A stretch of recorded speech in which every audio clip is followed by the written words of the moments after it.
Ugh. Where's my phone? Oh, there it is. I'm gonna text a couple of people. Hello, Tony. Hey, how's it going? Thanks for having me. Absolutely.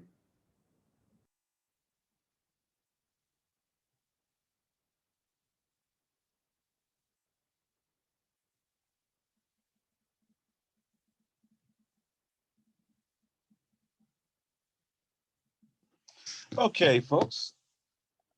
In about 10, 9, 8, 7, 6, 5, 4, 3, 2, 1. Please begin recording.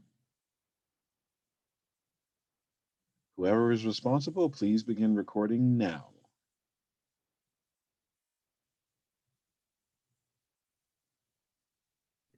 It's on. All right. Hello, everybody. I am Brandon Easton.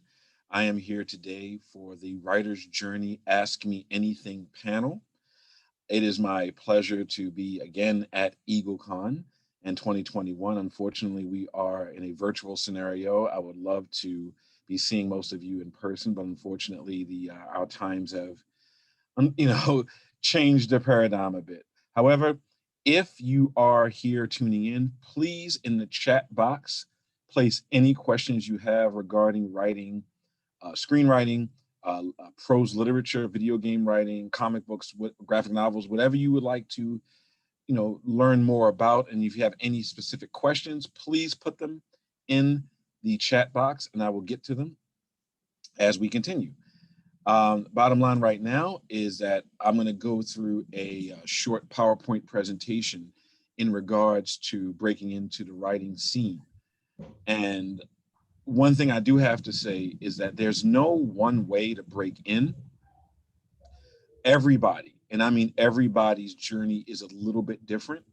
However, I would say that you need to have certain things set in your career and set in your personal life so that it becomes quote unquote easier to move forward. And I'm going to talk about some of that stuff. And really, the big thing to understand is how you need to change your own mentality because this is a business. It is not a hobby. It is not a lark, a thing you do on the side. If you want to pursue a writing career, it needs to be your career. And in the same way that you would pursue a career as a lawyer or a firefighter, a police officer, or an engineer, there are a series of steps and mental processes you must go through and kind of wear, as you move forward in your career. And as we'll get through this, I'll illuminate some of that stuff. So first thing I would ask is that take a look. Feel free to share this on Twitter. My Twitter handle is at Brandon Easton. My Instagram handle is Brandon Easton Writer. Please feel free to use these taglines as well as the EagleCon and Cal State LA, hashtag or actual at, EagleCon and Cal State Los Angeles. And I want to thank Christopher Johnson and Dr. Patrick Sharp, and as well as many of my colleagues like Hannibal Taboo and other folks who are around today tuning in and participating in EagleCon. So again, I'm very happy to be here. So first things first, when we talk about, let me get this ready. Okay, so a little bit about who I am. I'm not going to read all this, but I've been writing in the comic book business and the TV business for quite some time. I broke in to the scene on the 2011 Warner Brothers animation Thundercats reboot, then did some Transformers stuff, Transformers Rescue Bots at the time. I've done a lot of stuff in the graphic novel business. Sorry, my mistake. And I did Shadow Law. I was an Eisner Award nominee for Watson and Holmes back in 2014. I worked in television as a result of the Disney ABC Writers Program, which I can, answer some questions about that as well. I was able to work on season 2 of Marvel's Agent Carter. After that, I did a adaptation of a couple of Vampire Hunter D novels, which is a Japanese animated, a Japanese sci-fi horror franchise, which also has a presence in animation. I wrote a 1-hour pilot for that. Since then, I've been doing a lot of stuff over at IDW. I did Judge Dredd False Witness, being the first African-American writer to write Judge Dredd, at least in the States, I did Marvel Action Spider-Man, Transformers Galaxy, which was an Ultra Magnus story for the Transformers fans among us. I'm still working on and finishing up being a part of the writing team for Star Trek Year 5, which is the final season of the original 5-year mission, which was never seen. So I've been working with some great people on that. And also, speaking of Transformers, I worked on, wrote quite a couple of episodes of Transformers War for Cybertron Siege, which is currently on Netflix. There's a few other things I'm working on, including Future State Superman of Metropolis, as well as Future State Superman Worlds of War, doing the Mr. Miracle backup stories, which led to me getting the Mr. Miracle, which you can see in the background, the Mr. Miracle Source of Freedom miniseries, which will be released on May 26th of 2021, which is a reboot of the Mr. Miracle franchise in a way, using Shiloh Norman instead of Scott Free as the current Mr. Miracle, but we'll get into that storyline as it is released. So that's who I am. And I also do a podcast called Writing for Rookies, and it's at writingforrookies.podcastpeople.com, which is a lot of fun. It's all about basically what I'm talking about now, but stretched over 26 episodes. So whenever you get a chance, please feel free to check that out. So the first questions I usually get in these scenarios are, usually around how do you break in, right? Usually what I say is you create your own material, find a way to get people to care about it and talk about it. And, through all kinds of, side hustles and little tricks you can use to gain, followers and also gain sales, because ultimately, whatever you create, whether it be a graphic novel, a short film,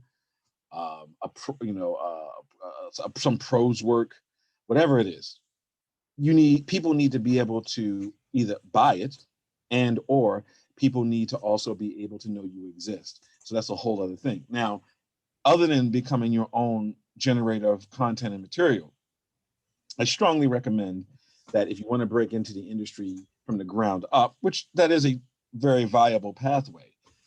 Right here, I put the top link is the UTA job list, and that's United Talent Agency. That's the name of the agency. Many years ago, they release a job list. I forgot which day of the week it comes out, at like midnight or 11:59 p.m. or whatever it is.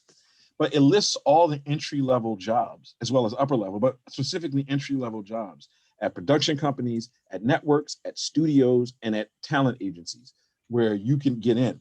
So if you want to take a screenshot of this or just type it up real fast, go to the UTA job list is updated at least once a week.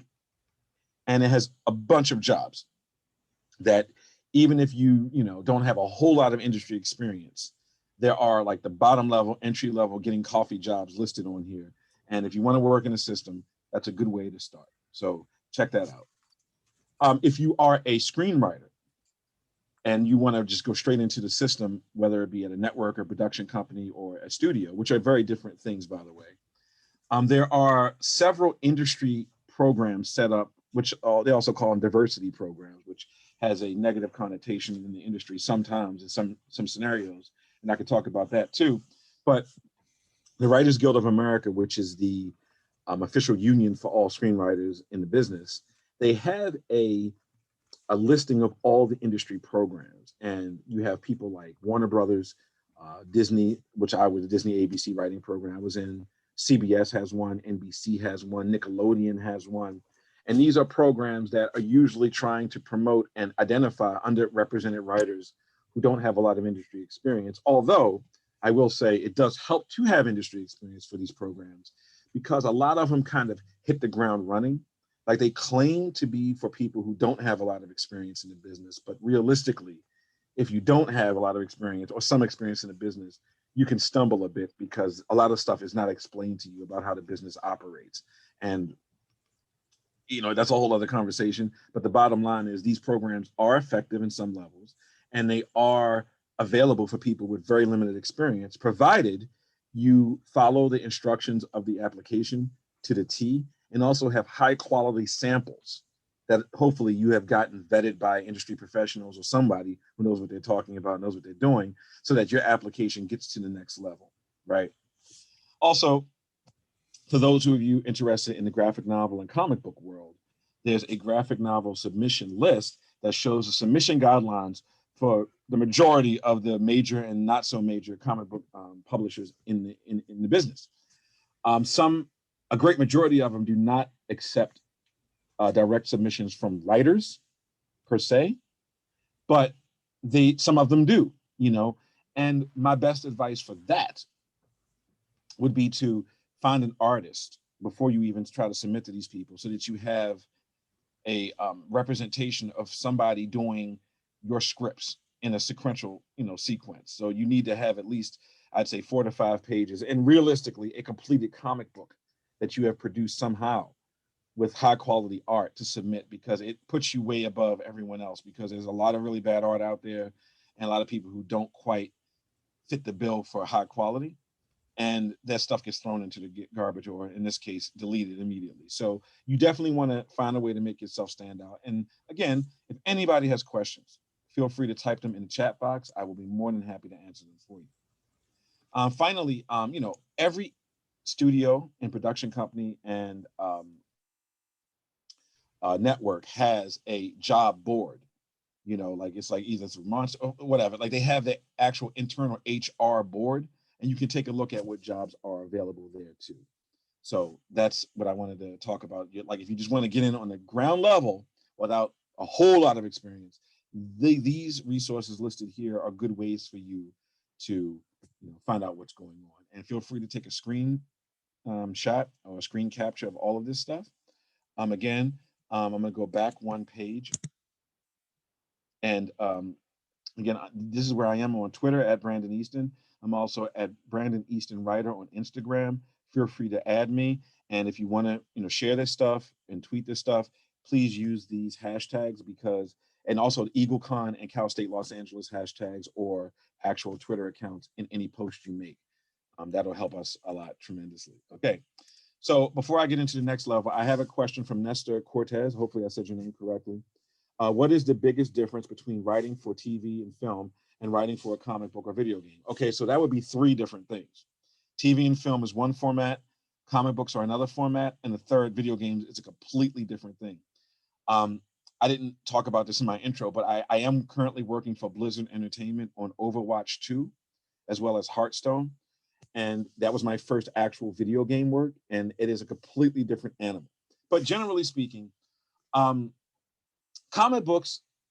television and film scripts, I would say to use a Final Draft program to use. I mean, there's other free and cheap ones out there, but Final Draft is generally the industry standard. And when you're thinking about the structure, remember this, with film and television, you're talking about actors and you're constantly moving forward. It's motion pictures. You're not talking about still images. With comic books, you're talking about describing a series of still images in a narrative sequence with dialogue and sometimes without dialogue, right? So a comic book script is just basically panel 1, panel 2, panel 3, blah, blah, blah. And you say what's going on in there all the way. And then a narrative trick is to make sure at the bottom of every page of a comic book script, you have an interesting moment or interesting bit of dialogue that kind of makes people want to turn the page. A lot of comic book writers basically every page of a comic book should be some kind of very intense or not so intense cliffhanger. You could have a line of dialogue that causes people to be like, oh, what's happening next? Or an action or a situation that makes people want to turn the page. So that's a major difference between comic books and TV writing and film writing. Television is usually written in a 5 to 6 act format, for commercial breaks. If you're talking about streaming that does not have commercials, that's a whole different conversation. But for network television, you have 5 to 6 acts, and they're broken up in different acts require different things. Just like in a film script, it's generally a 3-act structure. And act 1 is introduction of problem, act 2 is complication of problem, and act 3 is resolution of problem. This is extremely bare bones, basic stuff. It gets more complicated than that, but the basics, 3-act structure with film and a 5 to 6 act structure for television. If you're talking about the half-hour format, that's about a 3-act to 4-act structure, depending on if you're talking about comedy or dramedy. And again, streaming is a lot different than network. So that's a whole different conversation. The other differences between film, TV, and comic books is that with comic books, you are only limited by the imagination of yourself and your art team, right? Whereas with TV and film, you are limited by the budget because you cannot do anything or everything in a TV show or a movie unless you have a catastrophically large budget. Whereas with a comic book, you can split the earth in half on every page if you want. You can't do that cannot do that at all in a film and television show unless you have the budget. Video games is a lot different. Video games operate on this principle that the writer is a service member, not so much a creator. So the game team, the producers, and the actual narrative game designers, which are not the writers, have a considerable amount of power. So they say that like TV is a writer's medium, film is a director's medium, video games is a developer's medium, right? So you will be hired to basically, for the most part, do a lot of copy on what the developers want to see and the game designers and the level designers want to see. You're not necessarily creating the story. You are supplementing the story for people who have created the story. So that's a huge difference in video game writing. And if you're someone like for myself who has mainly worked in television, it is a major shift to be working in video games where the voice of the writer is not as valued as it is in television. So that's a whole different scenario and a whole different ball game. And with video game cutscenes, like the little cinematics between the levels, that's where you're really hired to write stuff. And again, you're not really hired for creative stuff. You're hired to kind of fill in the gaps for the narrative designers and the actual, game and level designers and things like that. And that's a whole different ball game. So hopefully that makes sense. And again, anyone else has any more questions, feel free to put them in the chat box. So what I have up here right now in front of you is a list of how much companies, these major corporations, are spending on content, meaning stuff for you and I, for all of us to watch, right? One of the things I said at the very beginning is that when you want to become a professional in entertainment, you need to understand that this is first and foremost 1000% a business. It is not a hobby. It is not a lark. It's not something you do, on the side. If you're serious about being a writer, the same way you would be serious about being a dancer, the same way you would be serious about being an Olympic level athlete, you have to devote the same amount of time and preparation, if not even more, to a writing career. And I feel like writing as an art or as a craft is tremendously disrespected because everybody thinks they can do it. The same way, anybody can dance, but not everybody can be a professional dancer. You see what I mean? Anybody can write, but not everybody can be a professional writer, because there's a lot in between day one and your first paycheck as a professional writer. So you look at these mega corporations, and this is from 2017. So the spending on content has gotten obviously much, much, much, much higher. But just take a look at NBC Universal, which is owned by Comcast. They spent $10.2 billion on content, just basically getting movies and TV shows and digital series and gaming and pros and paying for like the rights to novels and graphic novels. $10.2 billion, which is more than the gross national product or gross domestic product of many countries in the world. I mean, this is how important it is to these people to have something. Now, Fox is no longer, if we go down the list, Fox is no longer an autonomous company. Fox is now absorbed into Disney. Disney bought Fox, right? Or portions of it. So when you look at that, Disney spent $7.8 billion and Fox outspent Disney before they were acquired by Disney. Now, who knows, now that Disney also owns Lucasfilm, and Marvel. You see what I mean? Like people are spending money for things. Now, a lot of these companies are looking for pre-established intellectual properties like Star Wars or the Marvel Cinematic Universe or whatever the case may be. But as you see on Netflix, Amazon Prime, Hulu, and all these other spots, they are also getting original material. Like the Golden Globes and the Emmys are filled with original material that's been adapted from somebody else's work, namely novels, graphic novels, and things of that, and in like short film series and things like that, and even web series and podcasts even. So the lesson here, and the reason I'm talking about this, is that it is vitally important, as much as some of you might want to work on a major pre-established intellectual property like Star Trek or Star Wars or Superman or Batman or whatever, it is equally, if not more important, to create original material.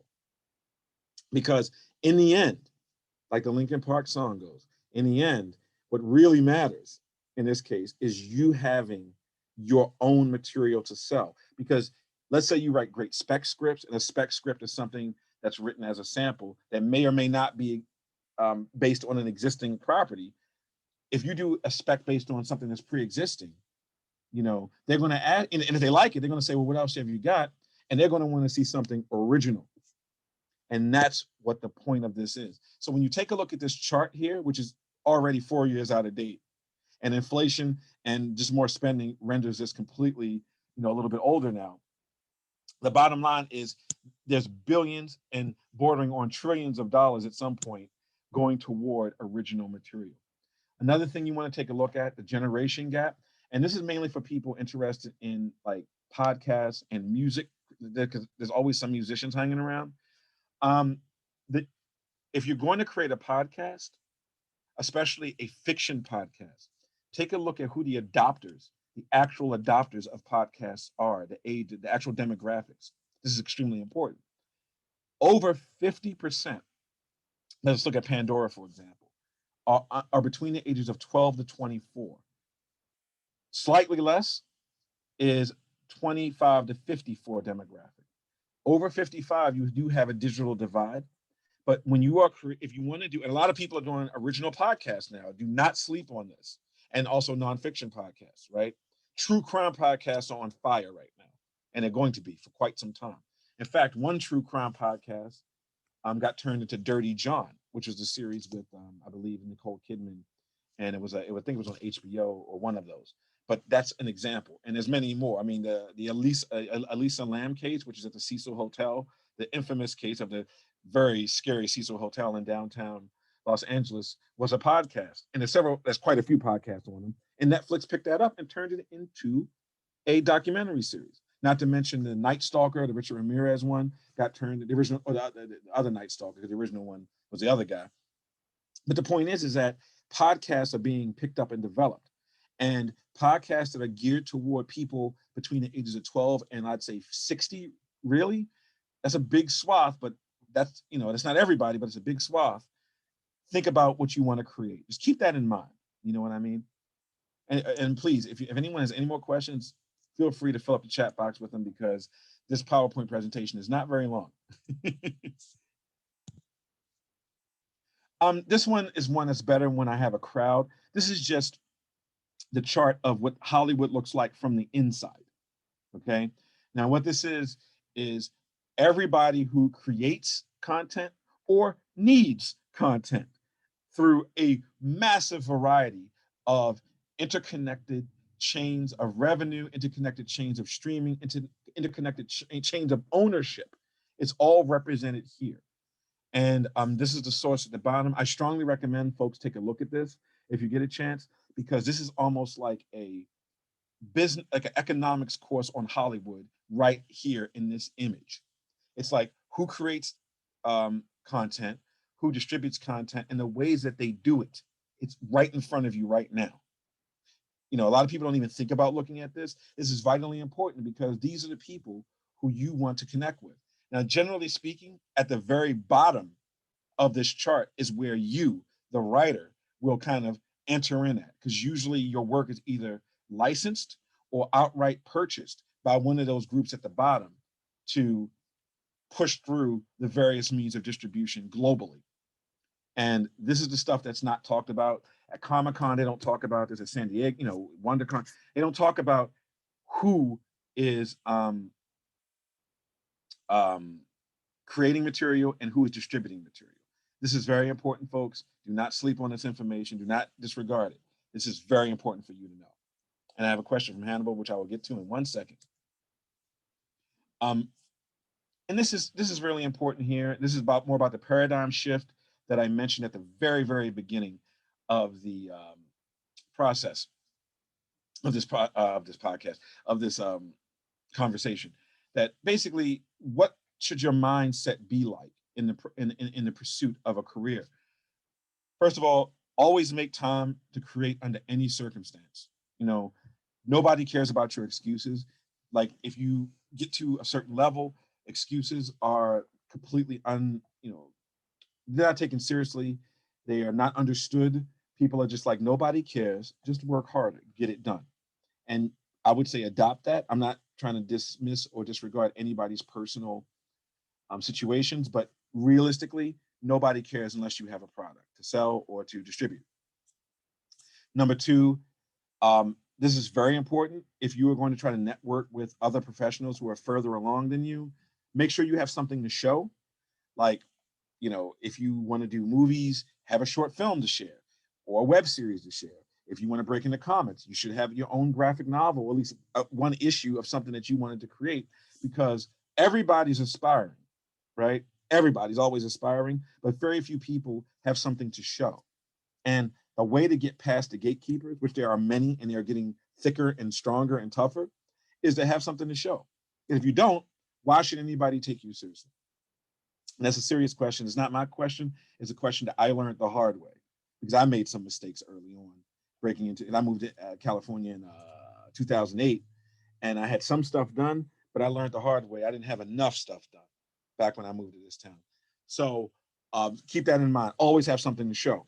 Number three, business cards are starting to become less popular, because now people are just scanning like each other's information and have a QR. Like even if you had like a QR code on the back of a card that you hold up to somebody's phone, that might be a good idea. I suggest business cards only because when the convention scene does come back after the pandemic, people do ask you, do you have a card? And if you do get asked and you don't have one, you're never going to hear from that person again, because the bare minimum is to at least have a business card in your pocket or your wallet or a purse or whatever, somewhere. Just have, I mean, they're dirt cheap. You can get them on Vistaprint, like a million of them for 20, $25 or whatever. I'm kidding, but you should have some kind of thing to leave behind, right? And number four, and this is kind of like what we're all doing now, I will say this as a personal pet peeve of mine, as when I meet aspiring talent, a lot of people never, like, they ask questions that Google can answer. And I'm not saying that, sometimes it's good to actually have it from a professional, but there are people who ask like questions that, there are hundreds of sites now that didn't exist when I was breaking in, that talked about what you should do from point A to point.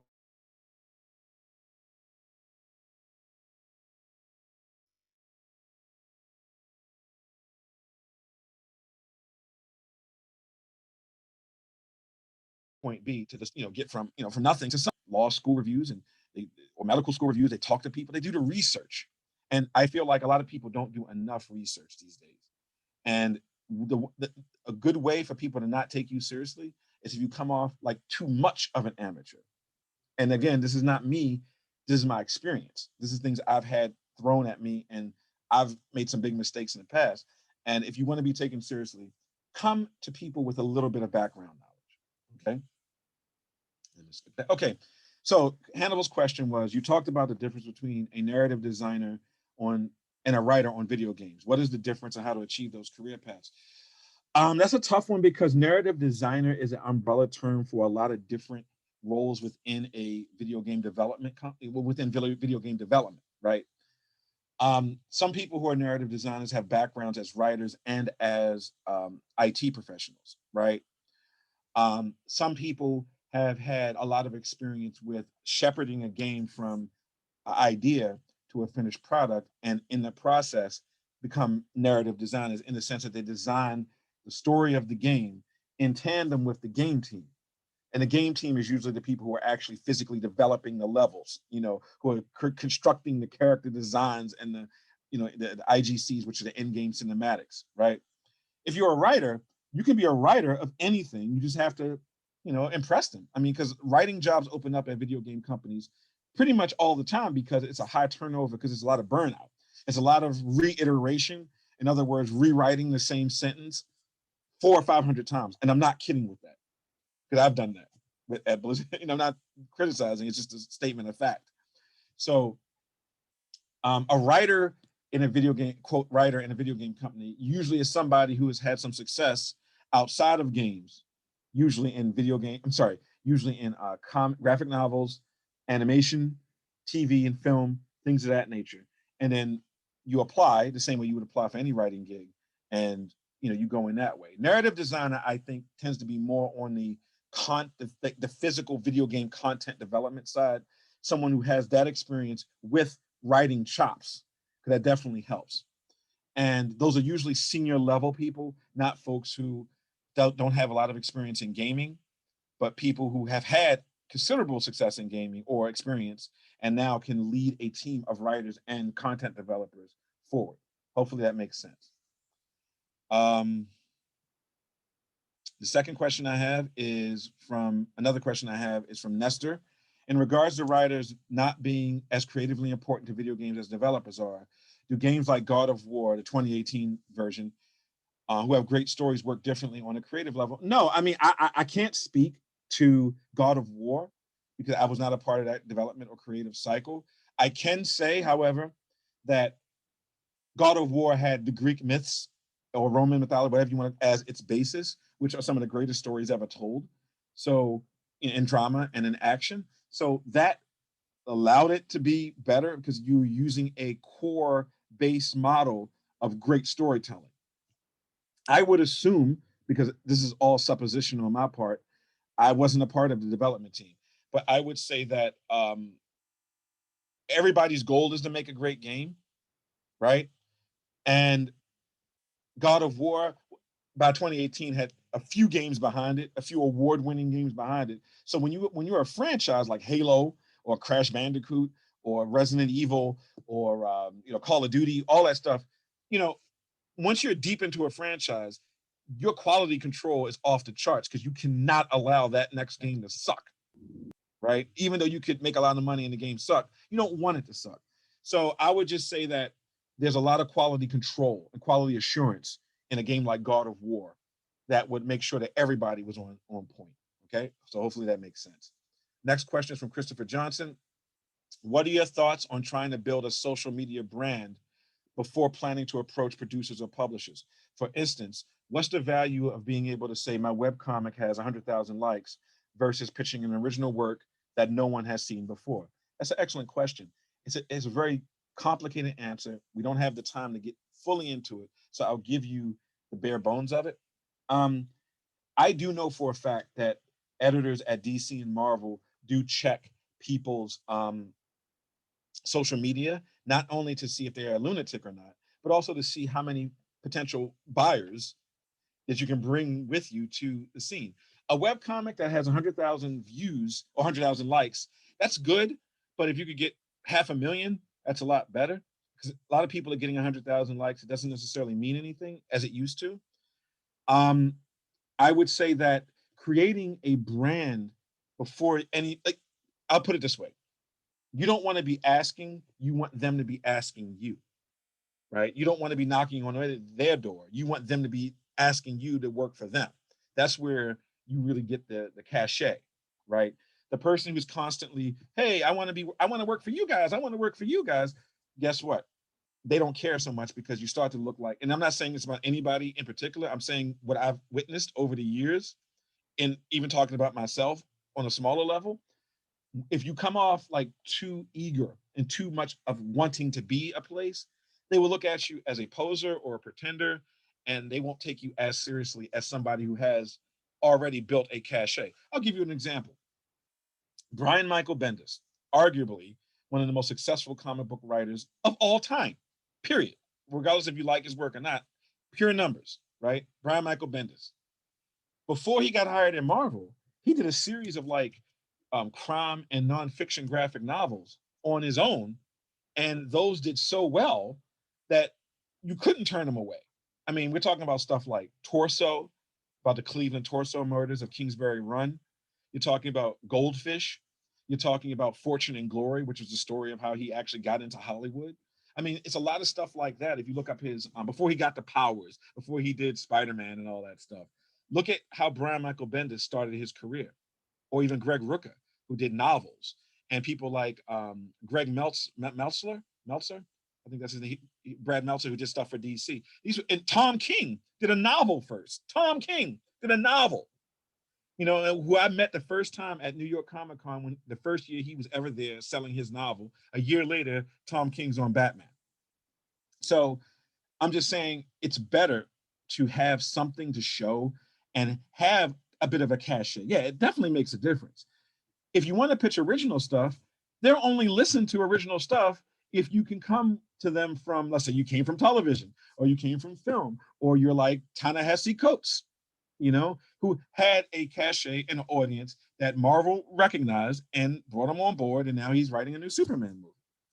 That's how it works. So it's better to have something to show and better to have something to bring to the table rather than asking people to hire you. And hopefully, you know, that's, you know, and if you do get lucky enough, you know, God bless, but this is how it works. Okay, a question from Rob Price. How do you recommend to newer writers how they differentiate from what they themselves think is good and what is actually good? Okay.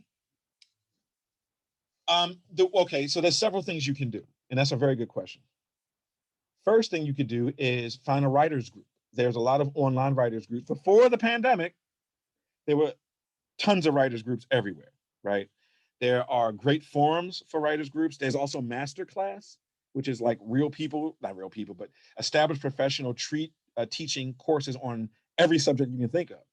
You know, Masterclass has a forum. You can meet other people who are serious, because usually people who take Masterclass classes and courses online generally are kind of serious because it's not free, you know? So I would say find an online community of writers, usually a writers group, right? That's one thing you can do. Then you have paid professionals. And this is where it gets tricky because some of these people who are paid professionals are not very good. But there are freelance editors who have track records of shepherding major projects to completion. There are former film and TV development people who now run script writing consultancy agencies and consultancy groups that you have to pay, but they will read your work from a network or producer perspective and give you notes on that. And I would really listen to them. One of my favorites is a woman by the name of Jen Grisanti, and I've taken a couple of her classes, and she's looked at my script. She's given me tremendous support and, you know, guidance and insight. Right? There's the Robert McKee class who did the book Story, which incidentally leads to my next section, which is story development. Oops, sorry, 1 second. Story development. So hopefully, Rob, that makes sense. But I would just say before we get into that, find writers groups online, and eventually when the pandemic passes, you can meet people in person, which is the best way. And or find these script consultants and freelance editors online who have a track record, and send them your work. And you have to pay them and be willing to, and there's nothing, be willing to financially invest in your writing career. You have to do it. I must have spent at least $4,000 to $5,000 over the years just getting my stuff vetted properly. And this is over the years. This is not at one time, because I was working 3 jobs and dead broke. So it ain't like I could just toss that money aside, right? No, the name was Jen Grisanti, and I will type it out, and you can do a Google. Hold on, I'm typing this right now for those who are not on the chat. Look, I just type this, copy and paste her name, and you'll find what you need. Okay, so 3 books that have helped me in story development are on the screen right now. Stephen King's, this is the first book here, Stephen King's On Writing, all right? You can listen to the audio book, which I strongly recommend more so than reading it. But this is probably the finest book on fiction writing and the writer's process I have ever read in my entire life, period. There's no equivocation. There's nothing else I can say. This is fantastic. Even if you don't like his work, his advice is platinum level advice, period. That's all I have to say about that. Read it or listen to the audiobook. And the audiobook is awesome because it's read by Stephen King. Okay? Awesome. Writing the TV drama series by Pamela Douglas is fantastic. I don't know if, I think there's a 4th edition. I have not read it, but if there's a new edition, read it or read the 3rd edition. This is basically like a encapsulated tome, TOME, of how the TV writing business works, particularly from the 1-hour drama side. There's a little bit of very little discussion of comedy because it's not a comedy book. But if you want to write 1-hour dramas, this is the book. It gives you very specific and detailed background information on how things work behind the scenes. And that's what you don't care about all the celebrity gossip and on. It's about how does the business work. This book gives you a lot of insight. Now, the third book here is out of print, ridiculously hard to find, and maybe a PDF illegally online somewhere. I'm not suggesting it, but I don't know where you would get this book new. But it's called Writers on Comic Script Writing. There's two books in this series by Mark Salisbury.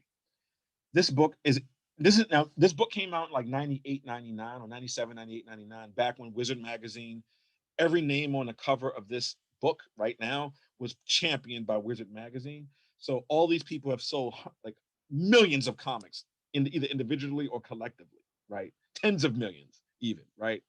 So this book is about a series of interviews with comic book writers, and their advice and their experience in that book is just incredible. I strongly recommend it. So these three, I would suggest taking a look at if you get a chance, if you can find it. I mean, the first two you can find. The third one is going to be tough, but you find them on eBay or Amazon, like secondary market, or a used bookstore. Good luck.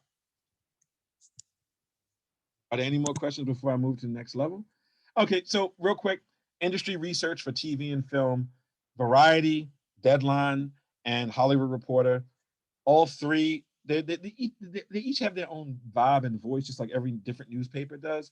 But when you strip away all the nonsense, these three give you a good look at the business of the industry and what's going on. And there's sections of each website and publication. Well, Hollywood Reporter and Variety, I think, actually still do physical copies. Deadline, I don't think ever has. But either way, there's a whole section in all three of these about the business, like what's going on with publicly traded companies, what's going on with the international film and TV marketplace, which is something I just learned about a couple of years ago, right? These three, do your research. These three are a great window and gateway into learning about the business of Hollywood. For comic books and literature, Publishers Weekly is a very good guide for news and industry insights for the prose world, for nonfiction and fiction books. So for just straight up literature and prose, check out Publishers Weekly. With ICV2, that's more of a business comic. I mean, they have a little bit of newsy news, but it's the only comic book website where I trust their sales numbers, because they do a lot of cross-referencing research to find out what actually is sold and what has not. They have a lot of industry news, great way of understanding what's going on behind the scenes. Check out ICV2. But speaking of those forums for finding writers, some of these are around, some of them are still not around, because I think Done Deal has shut down. Absolute Right, I don't think take new forum posts, but there's like hundreds of thousands, if not millions, of posts about the writing process on Absolute Right. The TV Writer podcast, you can go to Google. That's a fantastic resource. I learned more about TV writing from that guy than I did in grad school for film and television. So I strongly recommend that. Internet Movie Database, or IMDb Pro, obviously it costs money, but it's a good way of getting more information about who's getting hired, where they're getting hired, and also how to contact agencies and represent. Like if you're looking for representation as a writer, you need to look for agencies and managers in LA. And IMDb will have like email address. IMDb Pro will have direct email addresses, direct phone calls, and direct addresses of all these places. So it's a good spot to check out. Studio System is more and more expensive than IMDb Pro. It does the same thing, but it has even more in-depth information on what's going on at production companies, studios, and networks. Okay. And finally, I mentioned before, Masterclass, professional instructors giving invaluable advice. I mean, Shonda Rhimes is on there, Martin Scorsese is on there, David Mamet is on there. I mean, you got Judy Blume, you have Dan Brown, you have Neil Gaiman. I mean, the list goes on and on and on and on. I mean, it's ridiculous. So check out Masterclass. It costs a couple, I think it's $100 or a little bit more than that, but good God, is it worth it? Are there any more questions before I move on, folks? Because we're about to wrap up real soon. Okay.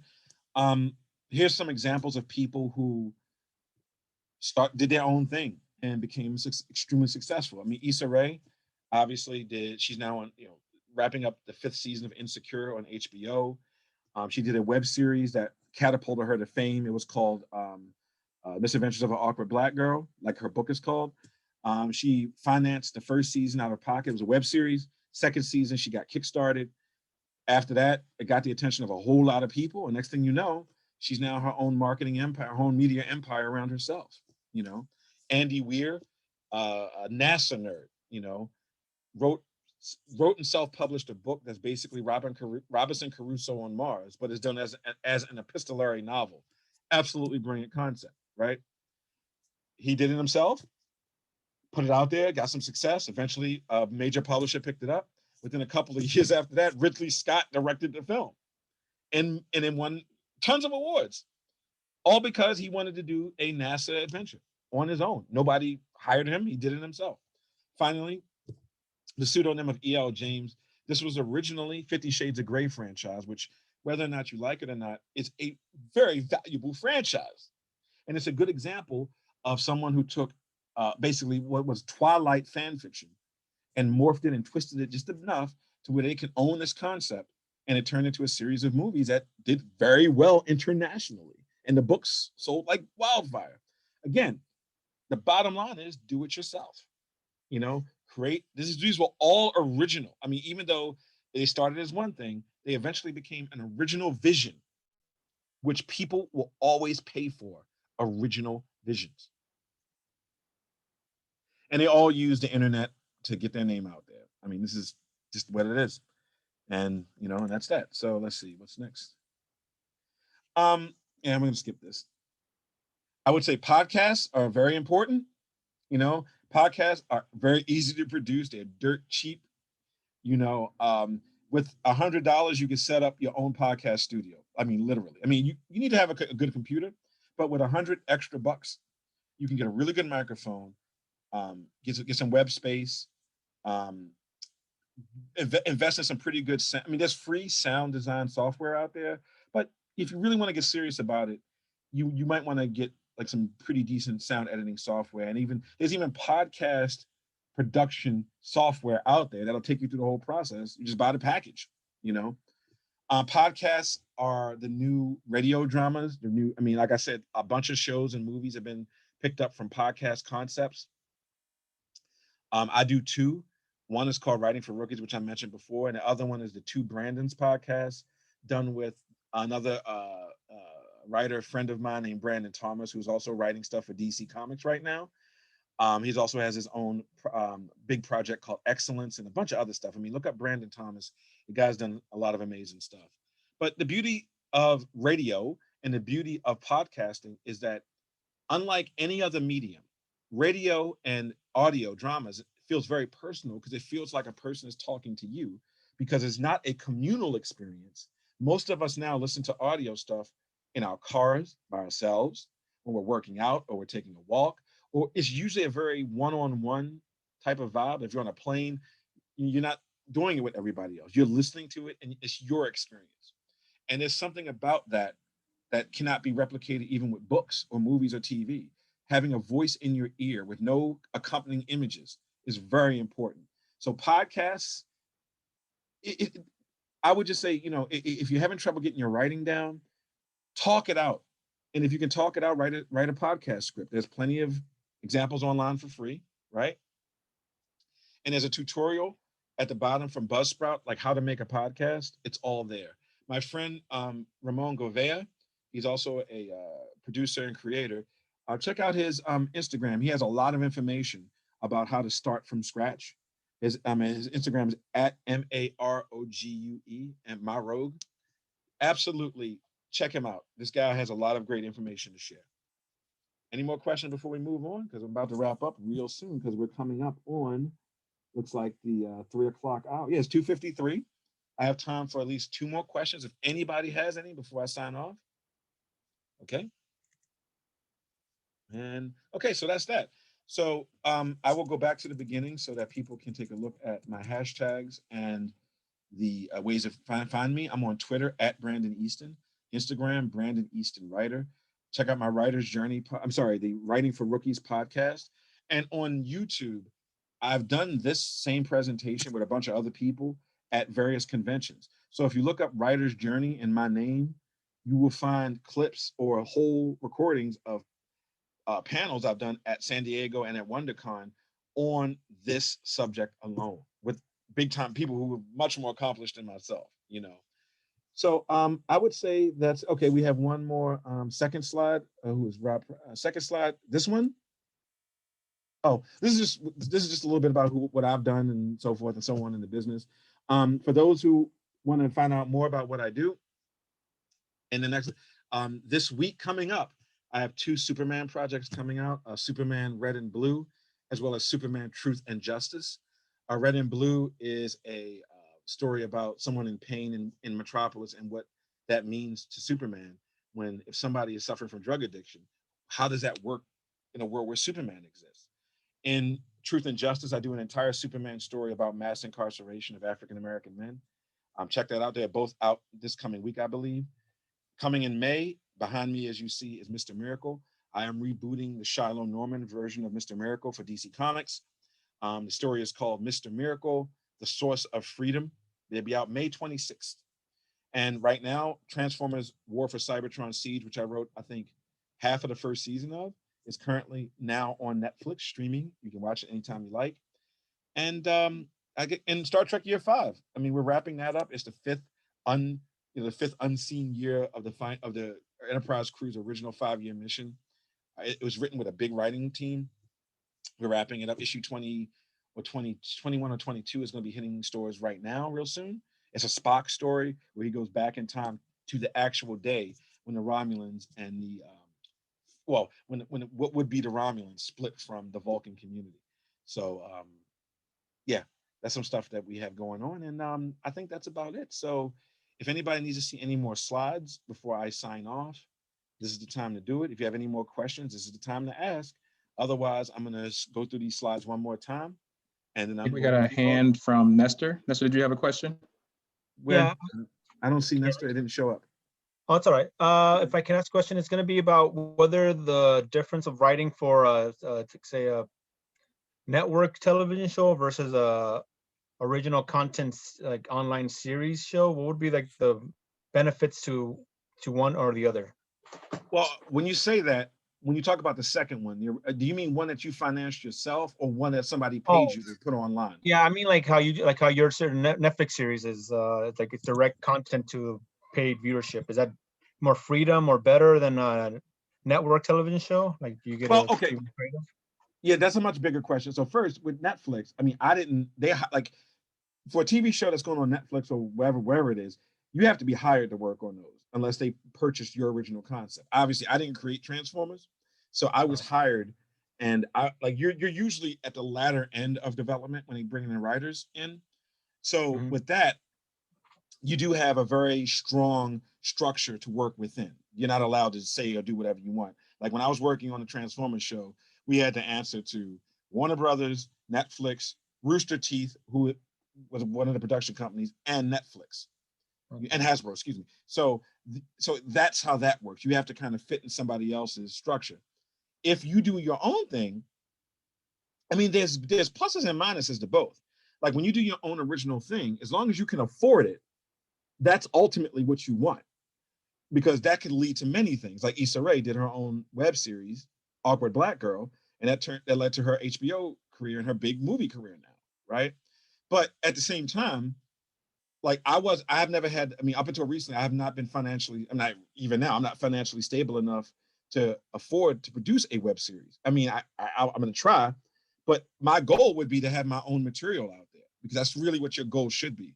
However, working on Transformers, Star Trek, Vampire Hunter D, Judge Dredd, Blizzard, working on Overwatch 2, that gives more cachet to my name, so that when I do step out to do my own material, I can bring some of those people to it, and that could lead to more things. So there's not a right or wrong way to do that. It's just that you would like to have more creative freedom. But if you get hired to work on somebody else's property, they're not hiring you to change everything. They're hiring you to tell a story within the confines of what they've already created. So that's how that works. But they both have their different levels of satisfaction. Okay, thank you. You're welcome. Okay, and time for one more question. If anybody has one, now's the time. Otherwise, I am going to shut down in a second. Or actually, we're going to turn off the recording. I'm not going to log off. So I guess in about 10 seconds, we're going to stop recording. I have a question for you, just a fun All question. right, let's do this.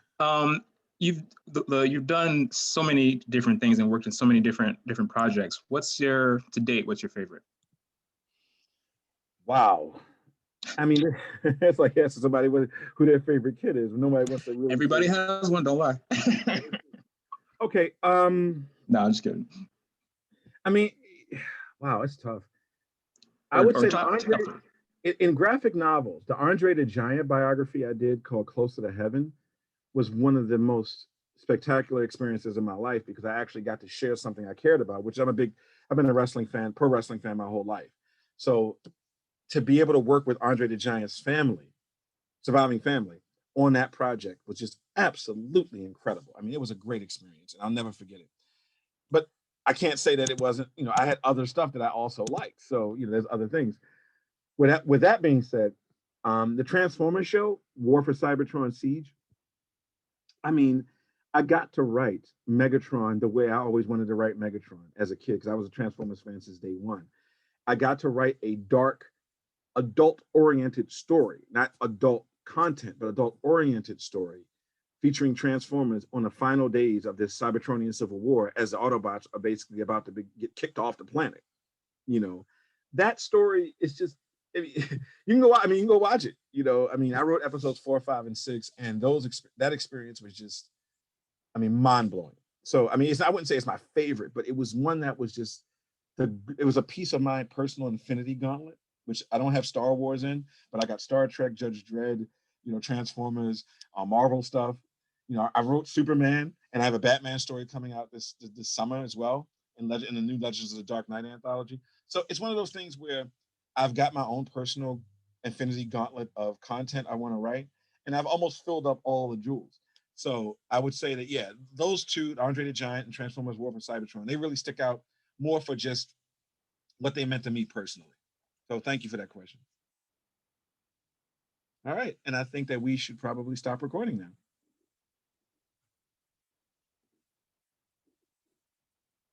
Okay, hopefully we're off. So I just wanted to say thank you for everybody who's stuck around. I know it's a Saturday afternoon, and I wish I could be in front of you all, but hopefully with everybody getting vaccinated, hopefully next year, I'll be in person again at EagleCon 2022.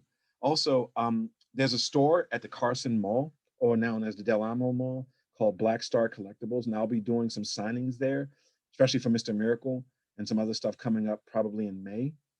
So keep an eye out for that, and feel free to add me on social media. Again, I'm gonna go back to my social media stuff. You did find, oh my God, you found the Salisbury book. God, man, buy it now. Buy it right now, because that book is like, I swear to God, I'm gonna have to buy myself a new copy because I can't find my old one. But yeah, so they got about 5 there now. They're 5? Are you? Yeah. Yeah. I'm grabbing one right. Okay, before everybody Okay. else. But I would say, again, thank you guys, and feel free to please reach out anytime you can, and I'm happy to answer questions offline too at some point. Awesome.